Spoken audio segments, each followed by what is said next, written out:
1 minute you're invisible, and the next minute the whole state knows your name. A young and phantom voice speaks this ominous fact over a rotary phone receiver into the ears of the town's latest kid who has gone missing. Isolated in a basement, with a single window too high to access, and an old antique phone, Finney Shaw accepts his new reality like he does every day in the outside world. He's used to being the victim of everything kids fear. However, with a little help from beyond the grave, Finney may just have enough fight left in him to face his ultimate fear head on. The Black Phone is a violent horror film that captures the audience emotions as quickly as the film's antagonist kidnaps children in broad daylight. Ethan Hawke stars as a mass kidnapper nicknamed the Grabber, who terrorises a suburban Colorado town in the 1970s. Hiding behind the facade of a clumsy magician, he lures kids in with kindness before eclipsing their world with mace and a swarm of signature black balloons. The story is told through Finney's perspective as audiences get a glimpse into his home and personal life before he becomes the kidnapper's latest victim. In between dodging his classmates on the prowl to beat him up, Finney has to walk on eggshells at home in order to avoid any further abuse from his alcoholic father. The only solace he can find is alongside his sister Gwen, who has no qualms about cussing out cops or smashing a rock over a bully's head. However, support comes in supernatural form once Finney winds up in a derelict basement with bare resources sprawled about and a black phone on the wall. His kidnapper, donning a two-piece interchangeable mask designed by legendary Tom Savini, taunts him with ritualistic games that has to occur in order for any torture and Finney's subsequent death to unfold. Despite being informed the phone does not work, Finney begins to receive calls from the kidnapper's previous victims as they provide him with useful information for his survival. All the while, Gwen investigates her brother's disappearance by utilising her dreams as a catalyst for her clairvoyant abilities.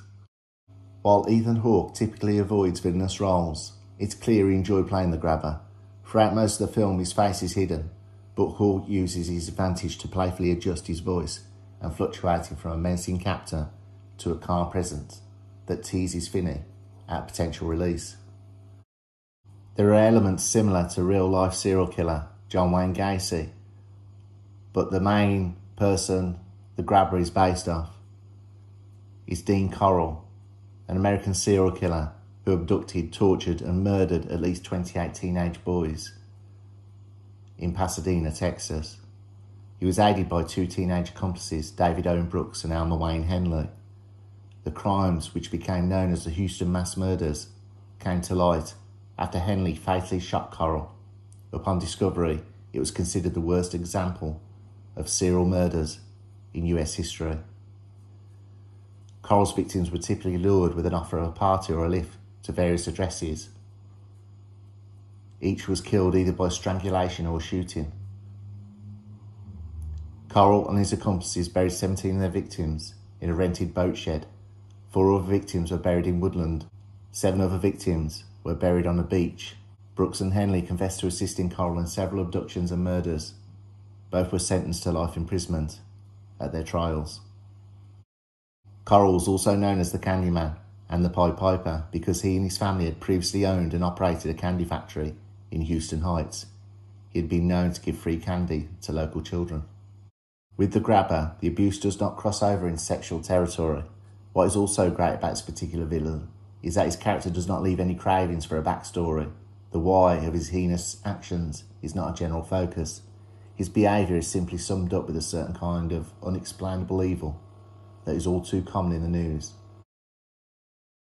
The fact that he chose to keep his original story absent works extremely well with the film's tone and overall dread the story elicits. The supernatural aspect of the dead children talking to Finney over the phone may sound bland, but is executed well through special effects and eerie editing. Their severed voices are coupled with a gory presentation of what the Grabber did to them in their final hours, a stark portrait that produces a handful of well-timed and effective jump scares. All the while, it immerses audiences into the 70s in a naturalistic manner that does not feel forced or overdone for nostalgia purposes.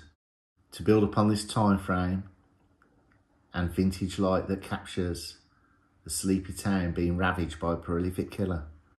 The Black Phone is a stressful terror, blanketed with themes of friendship, family, and resilience. Every aspect of the film is emotionally arresting and tackles timeless fears with razor-sharp precision.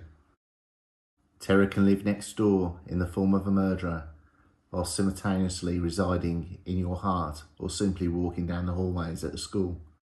The duo who brought audiences sinister now provides a film with a bleak yet entertaining reminder that horror is omnipresent, but sometimes you can find a lifeline in the darkest hours if you just listen.